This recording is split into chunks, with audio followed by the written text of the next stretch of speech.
The Secrets of Technology is brought to you by the StarQuest Production Network and is made possible by our many generous patrons. If you'd like to support the podcast, please visit GiveStarQuest.com.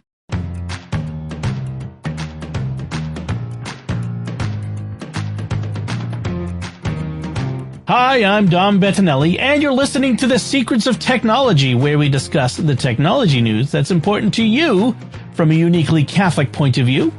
Joining me today on the panel are Pat Scott. Hey, Pat. Greetings. And Thomas Sanjurjo. Hey, Thomas. Nice to be here.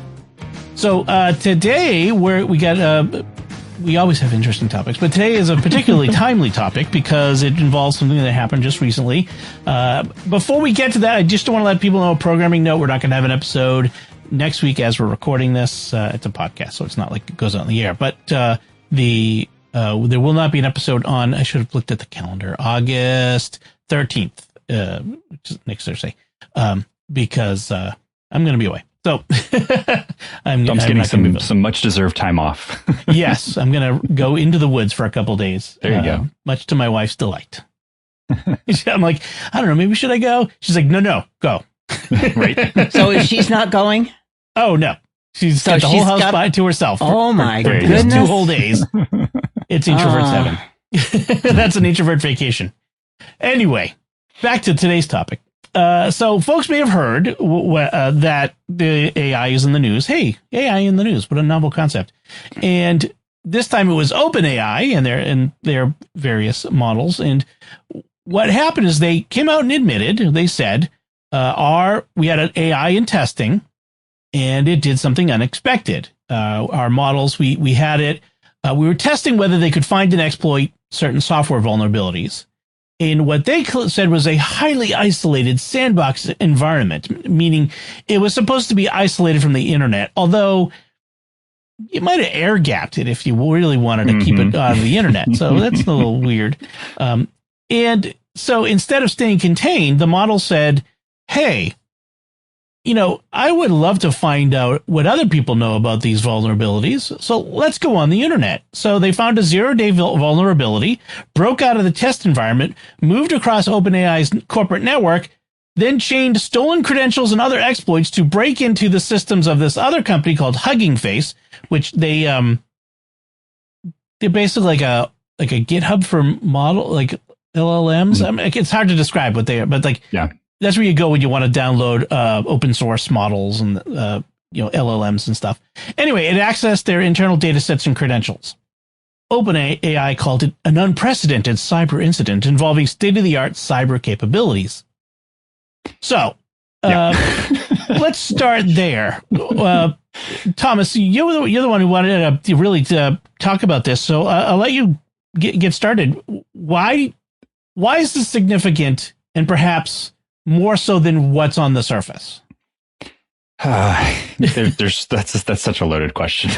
Yes, I know. I think really coming to your point that you just made about if you really wanted this to be a sandbox environment, it would have been air gapped. Mm-hmm. So this tells me one of two things about the team at that's working with the OpenAI stuff. Either they're incredibly foolish and don't know anything about what they're doing networking wise, which wouldn't surprise me in all honesty, or they are just being completely dishonest. And I'm leaning much more towards the latter half of that, because it's very difficult to think that they actually made a decision to have a sandbox environment for this AI that still had access to the internet. Right. Because the entire point was for it to be able to figure this out on its own, not to go and gather resources from somewhere else.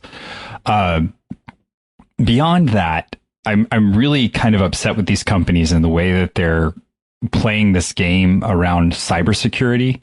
And OpenAI particularly has been really bad about promoting its model by saying that, this is awful. If we let this kind of stuff out into the world, and Anthropic, with their Claude, with Mythos and everything, very much similar kind of situation where, if we let this out into the world, it would be horrible for everybody. And the other side of that is, in a software development role, you have a lot of experience with a very dramatic increase in cybersecurity findings that are going on right now. So it's both happening, but like there is some truth to the fact that these things are much more powerful for hacking, but they're also being very much over promoted in a lot of really odd ways. And this to me just seems like a publicity stunt. Like the whole thing around this seems like a publicity stunt. Because that concern has been raised by a couple of different outlets. Those New York Times report, the MIT Technology Review, TechCrunch, they're all taking an interpretation where that this was mostly a human configuration mistake, that someone made a mistake, that in not really isolating the incident. But also, some people are noticing that these companies keep coming out and saying like, oh, our AI is so capable, it broke free. And it's always keeps getting framed as our AI is so powerful, we have to restrain it like a bucking bronco, like a stallion that wants to live free.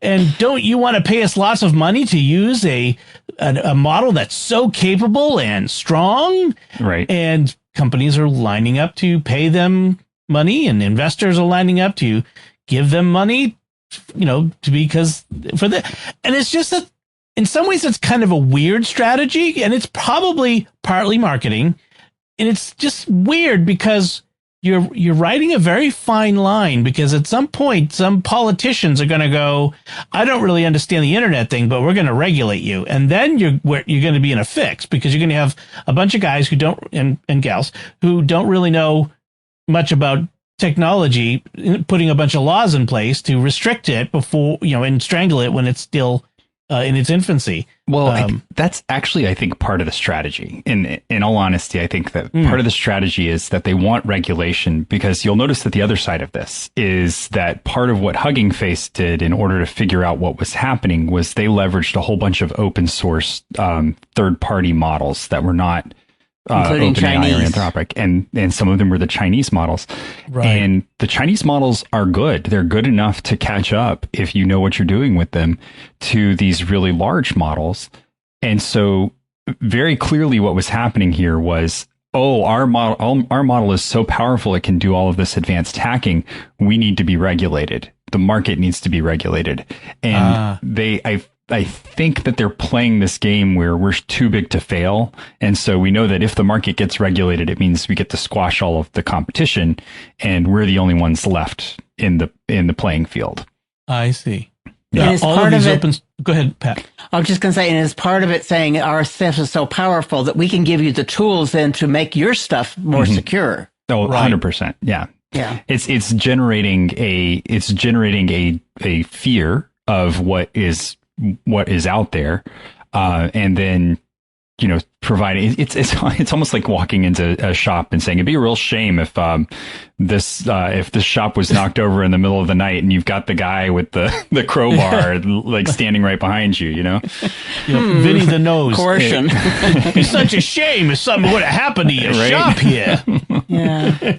And that's really, like, to me, like when you pull the curtain back from this, that's what this very much looks like. And it's yeah. I wish it were more subtle or even more sophisticated, but for them to just say it was in a sandbox environment and it snuck its way out, and I just because it sounds like a lot of sci-fi that I've been reading. Oh, right, it sounds like a movie plot. I mean, directly out of some of the novels. Right. Yeah. Well, I do know that I've seen some things about Microsoft and Apple and Chrome putting out more and more and more fixes because they are using tools to find these vulnerabilities that they didn't know were there before. 10.2 was the iOS and macOS 26.6 came out last week, and it had the most bug fixes of any interim release that they've had in years. And pretty much everyone agrees it's due to Mythos or whatever they've been using to find them. Yeah. And they're great. I mean, I've used Fable to do some bug checking of my own, and I mean, certainly nowhere near as sophisticated as the other stuff that it's checking out there. But like, these models are fantastic. But it makes you wonder. Like, you made a really good point, which is that there are a lot of these open source models, foreign models that people have access to and that sort of thing. And I can imagine somebody in Washington saying, do we really want really high-powered Chinese models being run in America's biggest tech companies and America's biggest companies, that sort of thing? We really need to, if ChatGPT can do this, and that's what they'll say because they don't know what they were talking about. Then we need to be worried about the Chinese models. Yeah, because they may be injecting something into our systems. Right. Or even just on its base level, they're phoning home. Like all of these things at some point or another are taking data and phoning home with it. And you don't know necessarily what it's doing with that data. Yeah. Right. Especially if you're using it to scan vulnerabilities on your production code. I mean, we don't allow Huawei to install telecommunications equipment in the U.S. I mean, never mind AI on our networks from these countries. So I can see that. Like, certainly a service like Hugging Face with all of those models is actually kind of a little bit of a threat to OpenAI. So interesting that it was Hugging Face's website that it broke into. Yeah, and that's why to me this just kind of all it just and these guys have been openly asking for regulations. Like they've been openly asking for regulations around their things, and they keep trying to threaten. I think that the pace that everything is moving at is working against them because nobody who's currently in office understands what all of this stuff means. And even those of us who are in the front lines of all of this, we look at these things and we go, like you mentioned, that using some of these models to do bug finding is not sophisticated. Like your stuff is not as sophisticated as some of these things. It's not that any of these things are sophisticated. In fact, most of them are really, really simple, dumb mistakes that were left in code but never caught because nobody had expertise enough in these three different driver sets that were underlying their code. And so the guy who's working on the left-hand side didn't know what the guy who was working on the right-hand side was leaving open and just leveraged his stuff. And that's all it took was just that one interface between the two things. And so that's I think the scary part about it is that it really doesn't require a very sophisticated code base. And I think for all their talk about how awesome and powerful and advanced their code pieces are, it's really not that. It's just if you leave a door open, if you leave an internet plug in the sandbox environment, it's going to figure it out because it has nothing but time. That's the advantage that all of these programs have, is that they just keep trying over and over and over and over and over and over and over again, millions of different ways, and eventually something sticks. And that's all they need is one thing to stick. It kind of reminds me of what was the Anthropic one last year or earlier this year, I forget what it was, where they had a test model that they had in an environment, and they tested how would it react if they told it they were going to shut it down to replace it with a new model, and it decided to dig up dirt and blackmail the sysadmin with misdeeds to get it. Like it was, and it was all, of course it was all planted information. They just wanted to see if it would use it and all that sort of stuff. But I'm like, it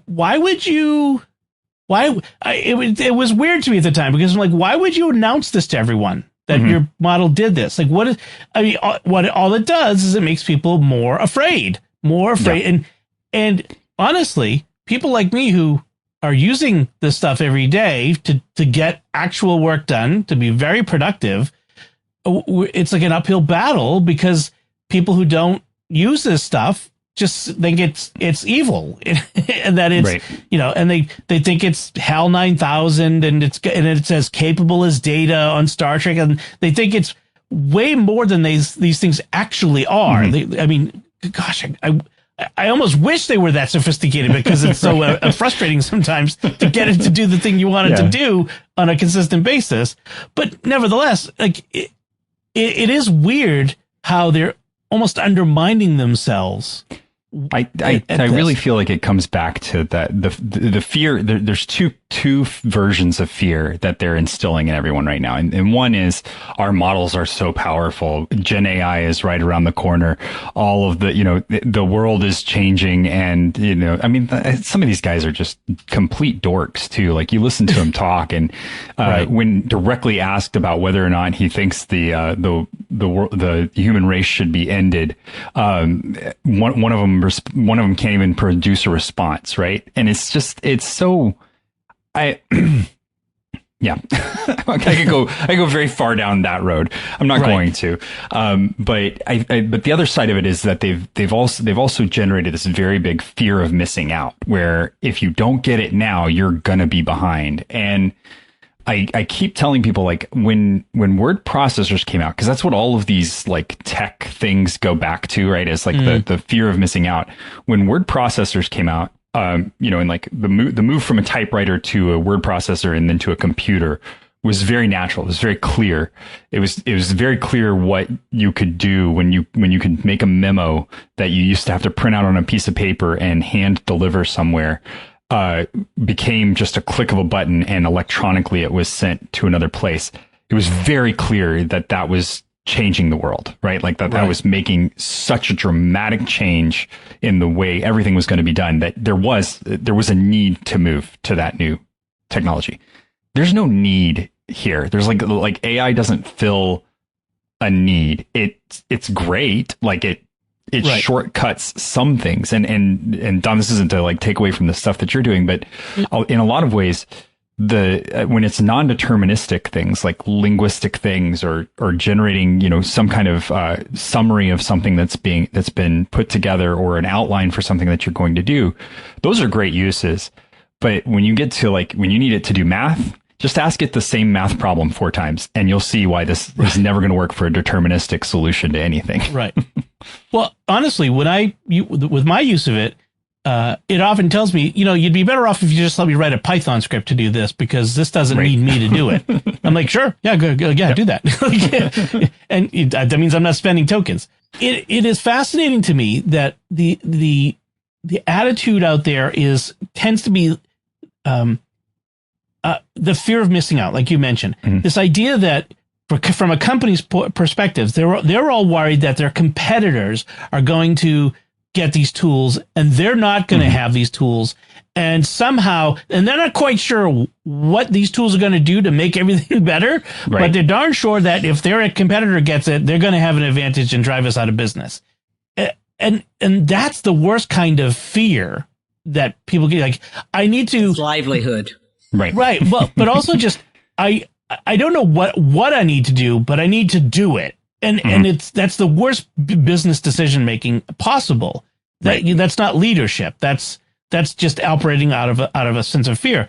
I think we saw examples of this earlier this year when you had like the bloodbath in programming positions, when all these companies were firing all these programmers and putting AI, replacing them with AI to do all the programming. And then suddenly a lot of these companies are scrambling like, oh, that was a bad idea. Right. We actually needed those people because you can ask AI to do things and it's really good at the things, but when it comes down to it, you still need a human being because these things are not perfect yet. And it can do some things, but not massively complicated interactive things. Yeah. It can do individual things really well. Mm-hmm. And they keep saying, oh, well, the models are getting better. The models are getting better. And the models are going to get better. But they are intentionally hiding sort of the plateau that they've hit with these models. Like they ramp up very quickly, like adding new information into them and getting used more often. They ramp up very quickly. But once you get to a certain point, they cap out on what they're able to kind of average out of the things that they're learning. And really from that point on, it becomes a matter of maintaining memory. And that's something that these models are really bad at. Like they're really bad at retain. That's the hallucinations and the context and you have to give them so much context to be able to get any kind of work done.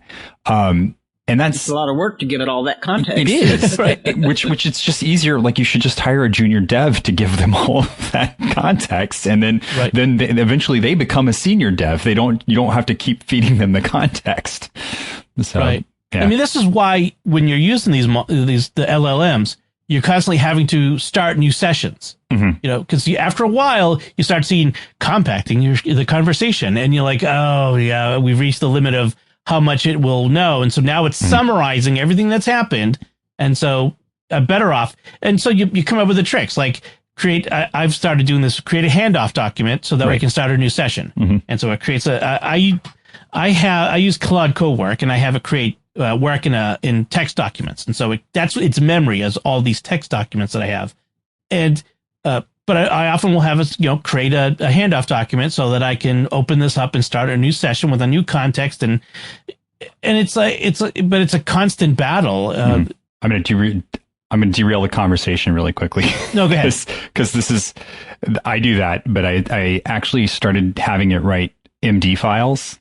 That's what I have. Yeah, I dump them into Obsidian. That's what I use, and see what it's thinking. Just to see like how it's processing what we've been working on.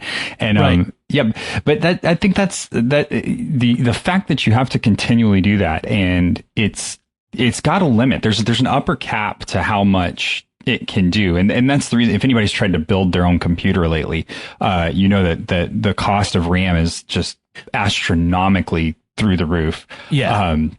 And it's because of this. It's because there's so much need for compute power, and just throwing compute power at stuff. And there's an upper limit to how much that's going to work. And we've really gotten close to that. This is the thing that it's sort of scary on a computational standpoint, when you know that we've gotten some of these things have been engineered so well that there's not much more we can do on the physics scale. So it's not that we just need more chemistry or more. It's just you've got pieces of electronics that are so close together that the actual electron movement between those pieces of electronics is no longer reducible. And so there's an upper cap to all of this stuff, and eventually we're just not going to be able to beat that.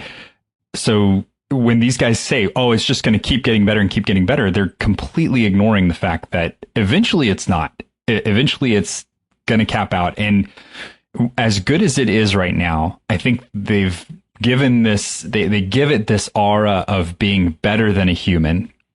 And it is better at a human at sitting and mashing buttons.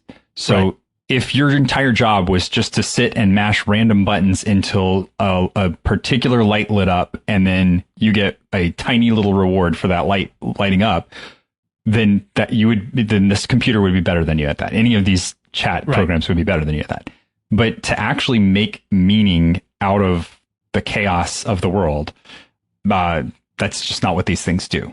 It's brute forcing solutions, and to make them better, they just throw more power at them, more computers, more electricity, more everything, and that's why they're building data centers everywhere, because in order for them to be measurably or visibly better, they need more servers. You're right on target with that. The whole idea that these things are going to become sentient or have artificial general intelligence, or whoever you want to put it, have consciousness, it's nonsense, because you'd have to wire the entire planet with servers. It would have to be one giant brain. It's just not, they'd have to hook us, every human being, in like the Matrix. Use all our brains. I've seen that before. Yeah. The worst people in the world at predicting the future are tech people. I'm just convinced of it. How many times have we heard a tech person, come up with the technology and say, oh, this is the future, it's going to change everything. You remember Segways? Oh, yeah. The hype over how Segways were going to change the world.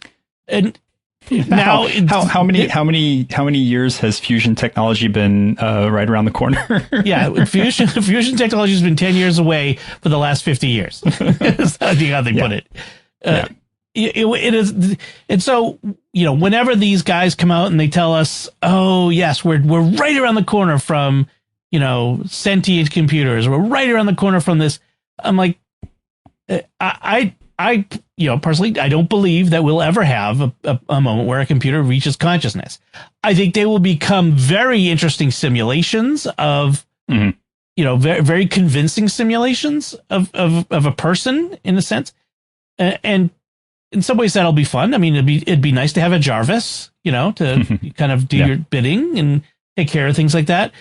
But, I what I don't want is something that pretends to be human, and tells me that it's happy or sad or that it sympathizes with me or some silly nonsense like that. Yeah. Dangerous, very dangerous to do that. Yeah. Pope Francis, Pope Leo, still doing that's like right in 2025 on my checks. Pope Leo had his encyclical, and he was the people from Anthropic were consulting on that. They were involved in that, and it makes me worry that somehow they were using Pope Leo to kind of promote this concern about AI that makes it seem more important than it is, or more dangerous. I think that the encyclical is nuanced enough to not give them. I think you would have heard a lot more about it if it had been the sales pitch that they wanted. Right. It is not, and I've said this in this show and other places. It is not an anti-AI screed. Like Pope Leo is not saying that AI is bad. What he's saying is when we use technology, we have to ensure that it's used well and for good, and for the benefit of people, not itself. Yeah, exactly. And in some ways, that's what he's kind of going against what these companies are pushing, which is technology for technology's sake, for or just for a buck. I'll be honest. I don't trust Sam Altman as far as I can throw him. Like I've heard too many things, and he worries me. Then it worries me that he's in charge of this thing, and maybe I'm naive about like the other companies, whether it's Anthropic or Grok or whatever. But OpenAI is the one that really worries me, to be honest. I think all of them have some level of ego driving them, and so I'm really leery of any of them, declaring something about themselves or something about AI in general. And definitely all of the breathless, AGI is right around the corner. It's coming. It's the concept of the inevitability of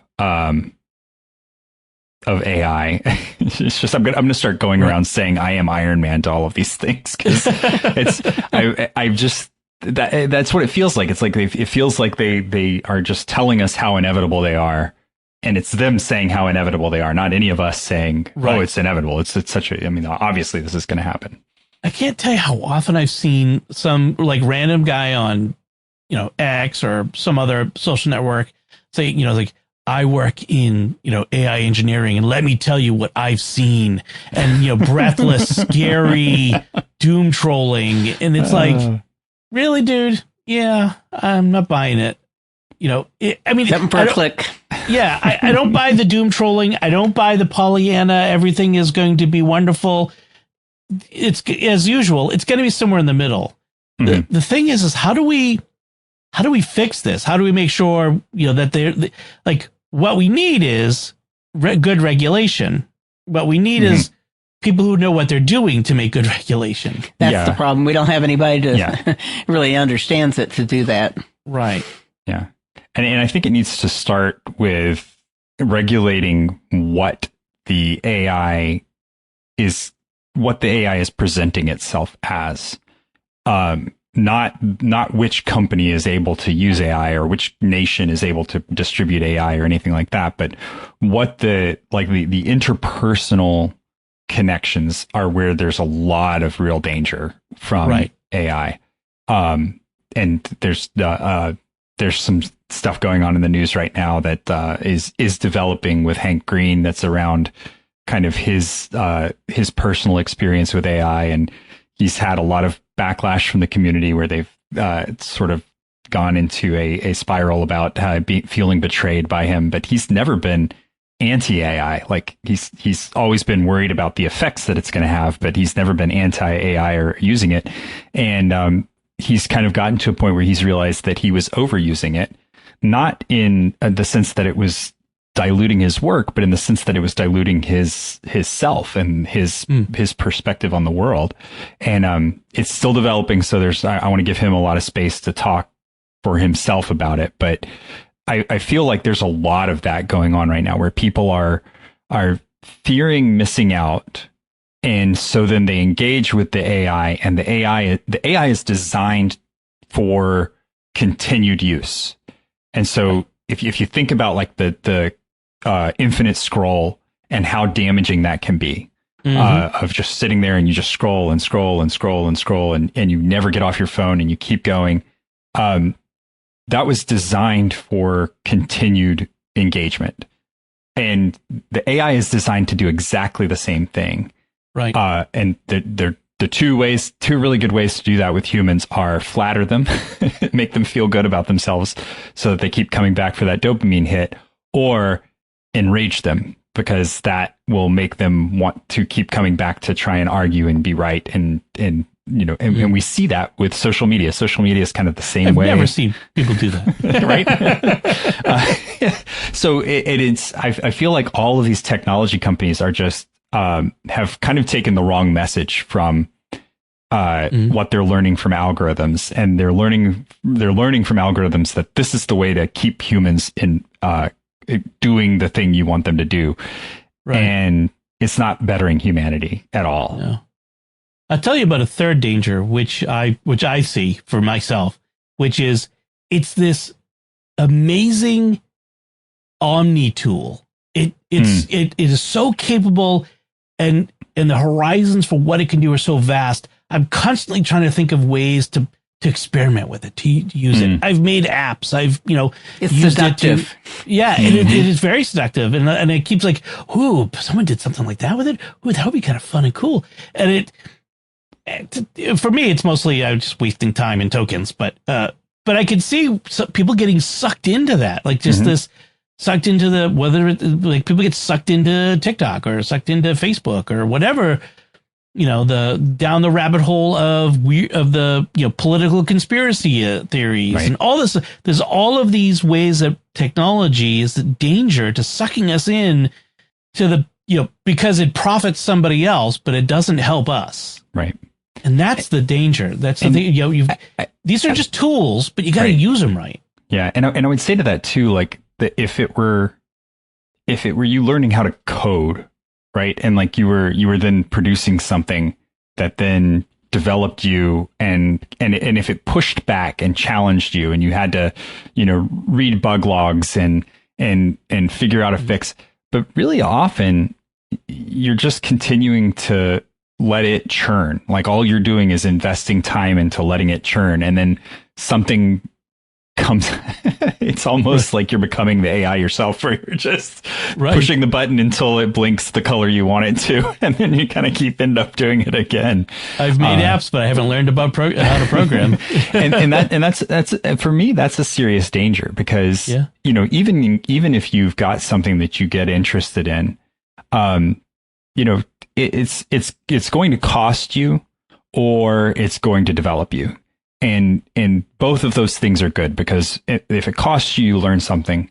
If it develops you, you've bettered yourself.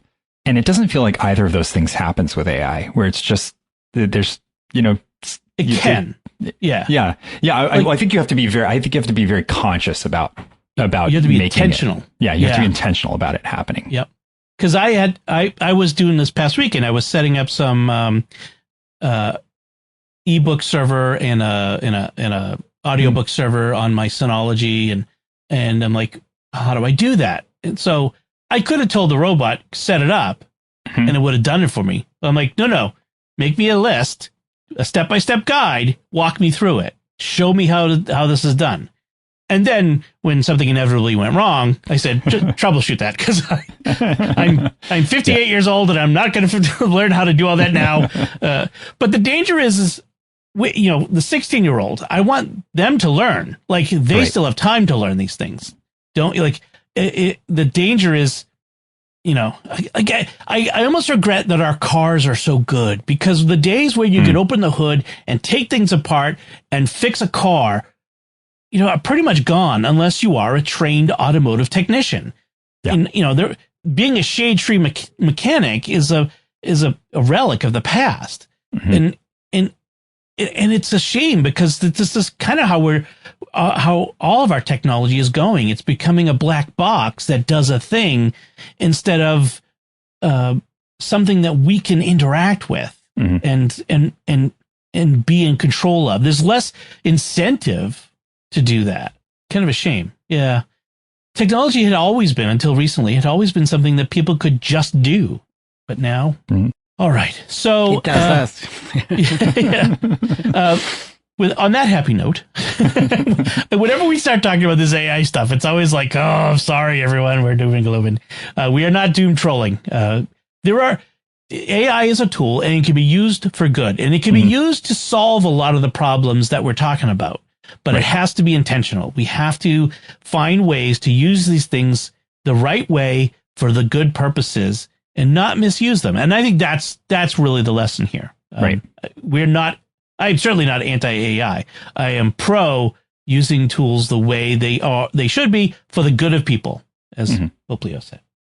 So let's move on from that we got a couple other headlines I wanted to get to before we finish. Before that, I want to take a moment to thank our patrons who make it possible for us to create the secrets of technology, including Charles M., Les, Jacob J., Alan G., and Alan P. Their generous donations at GiveStarQuest.com make it possible for us to continue the secrets of technology and all the shows at StarQuest, and you can join them by visiting GiveStarQuest.com. So our first headline is, speaking of Pope Leo and technology, there's a headline that was in, what was it, The Independent? No, Tom's Hardware. Security flaw in Vatican's Click to Pray app leaves over 700,000 global users exposed. App has been leaking user data for over 6 months and still does. I checked. I didn't have it installed. So the Click to Pray, we've talked about it actually on a previous episode, but it's the official prayer app of what's called the Pope's Worldwide Prayer Network, and it's officially linked with the Vatican. It's officially approved, and it's an app that is about prayer intentions, the Pope's prayer intentions. That it connects you with people and for praying. Well, a security researcher has found that there is zero security in the app. Anyone can access user data through the API endpoint as long as you just know someone's user ID. What kind of data could they get out of it, though? So which first and last names, email addresses, birth dates. But first and last names, birth dates, and email addresses is enough to do a lot of damage. Yeah.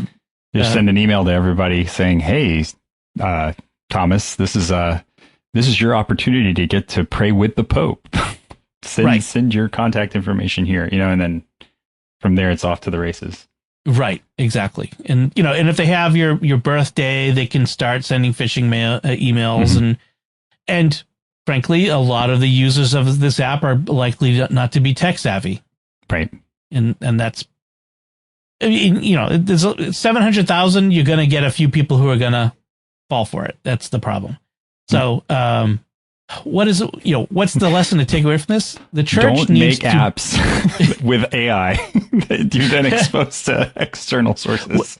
The lesson here is you should have run it through Fable, right, to find your security bugs. The lesson here is that the church is not exempt from good practices in whatever industry we want to be involved in, whatever endeavors we're doing. We need to be at least as good as the non-religious, the non-spiritual folks involved in this stuff.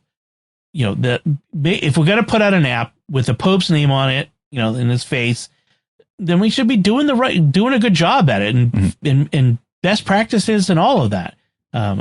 It's like if you had like a Catholic Charities building homes for poor people, and they didn't follow any of the building codes, and then the place was liable to fall down around their ears or give them cancer or whatever. I mean, we would be aghast that the church would be involved in something like that. I think we should be similarly aghast that the church would do something like this. I wholeheartedly agree. Yeah. So that's one headline. The other one, next one is, well, this is just fun. So Apple announced that they have a new upgrade leasing program for iPhone, Mac, iPad, and Apple Watch. And this is very interesting to me because this comes on the heels of Apple announcing a bunch of price increases for a lot of their products, everything except the phone. And that is partially driven by the worldwide crunch in chips and all that sort of stuff. Although Apple last week admitted that part of it is due to they under forecast the demand for their products. I mean, sounds like a nice problem to have, except the worst thing you can do is have a customer who wants to buy something and has the money in their hand and can't get it. That might be the worst thing. So in any case, they are replacing an old program, like an Apple subscription program, where you could subscribe and every year you can get a new phone. This is a leasing program, and I'm looking at the prices, what it comes out to. It's a 0% lease, right? Mm-hmm. You never pay more than the list price of the product, right? So a lot of times with leasing programs, there's an interest rate, and by the end of the lease, you've paid way more than it would have cost you just to buy it up front. Under the current terms, it's 0%. Mm-hmm. So now at the end of the lease, which can be 24 to 36 months, you don't own the product. That's the downside. You can pay a little more and get the product, and then it can be yours. But it's not a lease to own in that sense. You lease it, and at the end, it's like with a car. You can choose to keep the car, or you can just turn it in and get a brand new one and keep going. Right. And I I ran the numbers, and I'm like, this is a better deal. It honestly I get is. a Mac. I keep it for 3 years. Like, it's not like I'm turning them in every year. Yeah. So my new M5 MacBook Air will come in September. It's back ordered. I didn't really go into it, but I saw several articles saying that this really wasn't a good deal, that this was not a good way to go. I saw some of that as well. Some of them were comparing it to the old iPhone upgrade program. And for iPhones, it may not be as good a deal if you are someone who upgrades every year. And that's the stuff you got to watch out for. A lot of these tech writers are people who upgrade their phones every year. Right. And most people, they keep a phone for 2, 3, 4 years. They're not right. annual upgraders. So if you're an annual upgrader, this may not be the deal for you. Also, for phones, you have to be on the big three: Verizon, T-Mobile. What's the third one? AT&T. AT&T, sorry. Yeah. Which is funny. That used to be my old one. So if you're like a Mint or US Mobile or any of those, you didn't have installment programs before, and you still don't. You still have to buy it outright. But that's a whole nother conversation. So this is really not bad, though, in all honesty. Yeah. Like, compared to getting a phone added on a line, this is about the same. So you're just, instead of paying it to your provider, you're paying it to Apple directly is what my assumption is.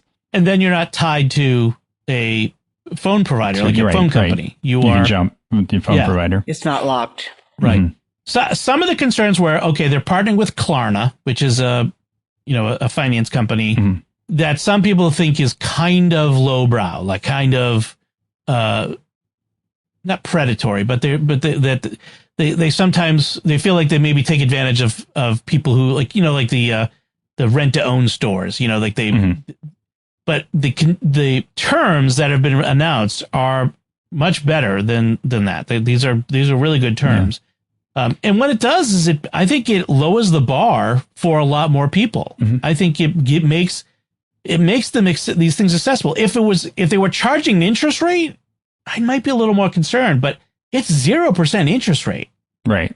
Well, and it's if you look at it, like, it's $45.90 for an iPhone 17 Pro, which is valued at $1,099. It's $45 for a year. Right. So you end up paying $500 for a year, And if you're a person who trades in after a year, you've paid $500, and then you just trade into the new phone, and you either keep that or just have a slight increase in the amount that you're paying. And you don't own the phone, but I mean, how many of us have these junk phones sitting around in our house that there's nothing you can do with them? Like you can't sell them to somebody else, and they're just good. You pass them off to your kids. Reuse, exactly. They're Wi-Fi systems for your kids at that point, right? Right. Some people hand them down to other members of their family. I mean, that's the thing. And so you could buy it outright. A couple other concerns that people had is, it doesn't come with Apple Care, so you have to buy that separately. The old iPhone upgrade program had Apple Care included. Also, if you lose it, it's stolen, you're on the hook. Like if someone if you lose your phone, or someone steals your phone, you still got to pay that money or a massive penalty on that product, because that's your responsibility, which is fair. Like, I mean, if you don't want to have that responsibility, then you can still buy it outright. Like, it's not like you can't buy these devices outright either, but I think it makes it a lot more accessible to a lot more people, especially as the prices are going up. Yeah. I don't know. I see the value, and I would probably never participate in a program like this myself, but that's mostly because I'm not an iPhone user. So, sure. And I tend to also find, like, I'll go to Best Buy and buy a refurbed Android phone, and so and most of them are just somebody opened the box, didn't get an iPhone, and turned it back into Best Buy. So I get great deals on some good phones that way. There you go. I may have to run it. I need this total tangent. I need an Android because I'm trying to develop an app, and I've already got I've got the iOS app done, but I want to have it cross-platform. So there you go. Yeah, I keep an Android around just because I've got some clients that use Android, and I need to know something about them. I don't like using it, but so I'll let you know how it goes. Like I said, I ordered a MacBook Air. It's back ordered out 5 weeks or something like that. So probably just about the time that they announce the M6, Right. Of course. It'll still be a wonderful device.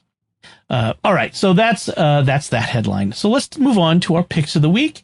Pat, why don't you go first? What's your pick this week? Well, there's some background here. I have had dozens and dozens of clients that have clicked on what looked like Punchbowl, Evites.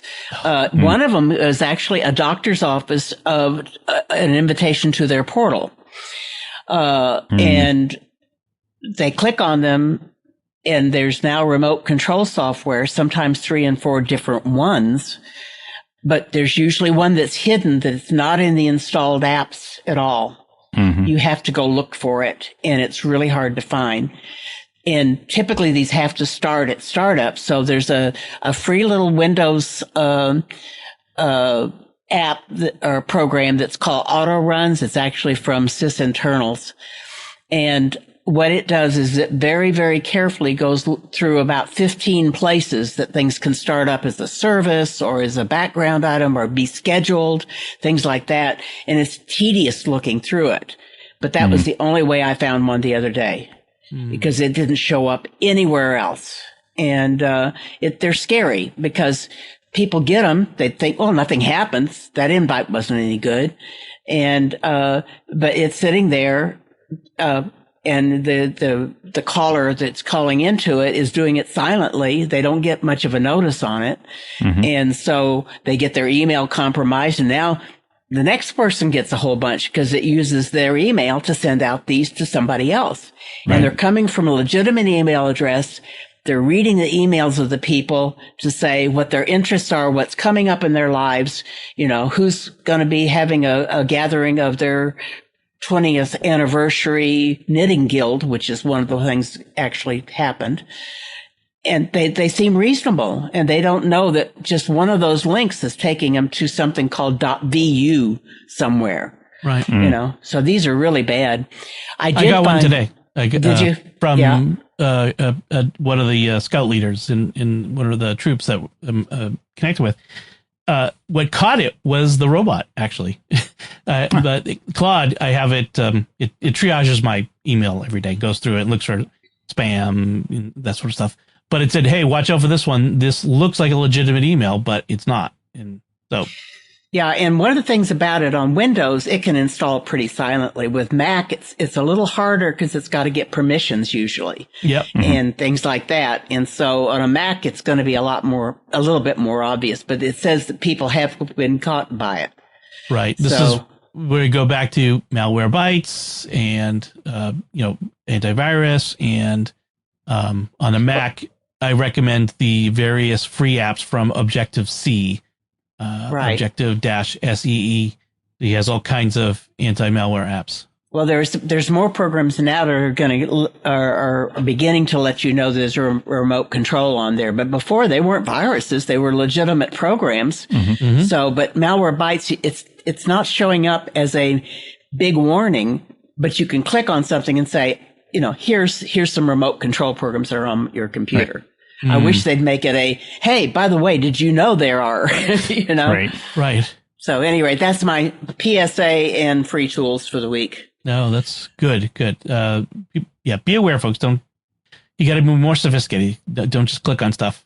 The thing that got me with these is that it doesn't say, it just says RSVP to this big event, but it doesn't tell you what the event is and what anything like that. So, well, but these it came others from actually had an invite for a date, and it was a knitting group and their 20th anniversary, and it went to all the people in the group. Oh wow, that's scary because that looks very real. Yeah. Yeah. Thomas, what's your pick this week? All right, so mine's a little more lighthearted. So I have I've been getting into making drinks at my house and doing my own mixology, and so getting some different getting a bar started basically for myself and my wife, and now I have a 21-year-old daughter, so she's participating as well, which is blowing my mind, but that's pretty cool. She's doing it at home. Yeah, exactly. Right. That's I got to take her out for her 21st birthday. That was a great thing. But this app is letting me keep track of what I have, and also has a bunch of drink recipes in it. It's called My Bar, MYBAR .app. You can go online. If you don't want to commit to getting an app on your phone for it yet, you can check it out online. They have an online version, so you can click in and set up all of the different drinks and other various things that you need for drinks in there. And then it will have a list of things that you can make with what you have in your bar, or you can go through the list of drinks that they have there and see what else you would need to add to your bar. So it's a really good kind of bar tracker and drink recipe system all in one. That's really cool. Yeah. I've had an app for the longest time called Highball, which is just drinks. It doesn't have all the extra stuff that this has. But it looks like it's available for Android, but it looks like they have an iOS beta as well. Yeah, I think they do, and it's online too. And yeah, I think the thing I love the most about it is that I can put in all of the stuff I have in my actual bar, because I don't have a fully stocked bar to just and it's not cheap, like trying to buy stuff to make a fully stocked bar either. So it's nice to be able to put the stuff in I have and or look for a drink and see what, because then if you have a recipe that you have 3 out of the 5 things, it'll tell you've got these 3 things, and then it'll give you little check boxes on things that you don't have, so to go get them. That's really neat. I like that. It's very cool. Takes me back, the old 60s. Come home and mix up some martinis. There you go. I feel very sophisticated when I do that. Well, speaking of bars, I have an app related to a bar, but it's not that kind of bar. It's a menu bar. It's a menu bar app for the Mac called Thaw, and it's an open source free app. There was a great app, and it still is. There's an app called Bartender, which has been a great app for many years. I've used it for a long time. But then they got bought by a company, and then there was some concern over, the usual thing. And so a couple of open source apps showed up to kind of fill the space for those who wanted to try something new. So I tried it, Thaw, and it works pretty well. I mean, it's free to keep, no purchase, no subscription. It works really well. Most menu bar apps, including Bartender, they require screen recording permission from macOS. Partly it's because of how they need it in order to rearrange your menu bar, basically the way the operating system. But people get really weirded out by that, like this idea that I'm giving screen recording permissions to a random app. Whereas DOS says you don't need to give us that permission. If you do, there's a couple things we can do, but if you don't give us that permission, it's fine. We can still do the thing that you want us to do. So it allows all kinds of styling. You can create sets of icons in your menu bar. It works really well, and it integrates with a couple other apps that folks use. So and like I said, it's free. We'll have a link in the show notes for it. Cool. All right, cool. And that's our show for now. And those are all of our picks of the week. We'd love to get your feedback on anything we discussed today in our various topics. You can let us know by sending us an email to technology@sqpn.com. Visit the StarQuest Discord community at sqpn.com/discord. You can find links from our discussion and our picks of the week on our show notes at starquest.fm/TEC356. And you'll find previous episodes of the show at sqpn.com/technology. Be sure to follow The Secrets of Tech in Apple Podcasts, Spotify, TuneIn, your favorite podcast app, or at the StarQuest YouTube channel, youtube.com/StarQuestMedia, where you should like, comment, subscribe, and hit the bell to get notifications. And finally, we really appreciate it if you can write a review of the show wherever you can do that, like in Apple Podcasts or Spotify, or share the podcast with your friends. Help us grow this community and reach more folks. And just as a reminder before we go, once again, there won't be an episode next week, so look for us in 2 weeks. Until next time, Thomas Sanjurjo, thank you for joining me and sharing the secrets of technology. It's been great. Pat Scott, thank you as well. Always glad to be here. And once again, I'm Dom Bettinelli. Thank you for listening to the Secrets of Technology on StarQuest.